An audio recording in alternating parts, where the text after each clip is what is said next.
Everyone, আমি Ladli and welcome back to my another mini blog. তো কেমন আছো সবাই? আশা করি সবাই ভালো আছো। আবার একটা নতুন ব্লগ ভিডিও নিয়ে চলে আসলাম তোমাদের সামনে। তো আমি যেহেতু বরপেটা যাচ্ছি মেকআপ ক্লাসে, কালকের থেকে যাচ্ছি আমি, আমার ডে 2 আর কি। তো এখানে আমি চলে এসেছি স্টেশনে যাওয়ার জন্য। তারপরে যেখানে দিদি প্রথমে আসার পর আমাদের প্রথমে একটা আই মেকআপ দেখিয়েছিল। তারপরে যেখানে আমাদের সবাইকে এখন করতে দিয়েছে প্র্যাকটিস, মানে একের পর এক করবে। ক্লাসের মাঝখানে একটু ব্রেক নিয়েছিলাম, আর তখন মানে এই দাদাটাও আমাদের সাথে মেকআপ শেখায় আর কি। তো এই দাদাটা মানে খুব ভালো ডান্সারও, তাই এখানে আমাদের একটা ডান্স করে দেখাচ্ছিল আর আমরা ডান্সটা এনজয় করছিলাম। তারপরে যে এখানে দিদি করছিল কলকা প্র্যাকটিস করাচ্ছিল আমাদের আর কি, মানে কলকার স্ট্রোকগুলো কেমন কি হয় সেগুলো আমাদের বুঝিয়ে দিচ্ছিল।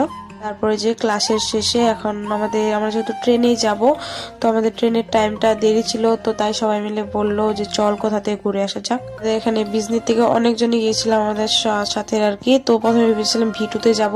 ভিটুতে গিয়ে আমাদের সেখানে কালেকশন গুলো মানে খুব বেশি একটা ভালো লাগেনি। তারপরে সেখান থেকে এসে আমরা চলে গেছিলাম বিশালে। তো এই যে এখন আমরা চলে এসেছি বিশালে, আর বিশাল থেকে এখানে মনা ভালো কিছু কেনাকাটি করেছে। আর এখানে দেখো মানে বিহু যেহেতু চলে এসেছে, তাই মানে শপিং মলগুলোতে প্রচন্ড ভিড় এখন। আর যাই হোক, এখানে আমরা সব জিনিস ঘুরে ঘুরে দেখছিলাম আর কি।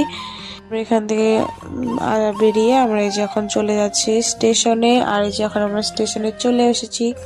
আজকের ব্লগটা এইটুকুই, টাটা গাইস।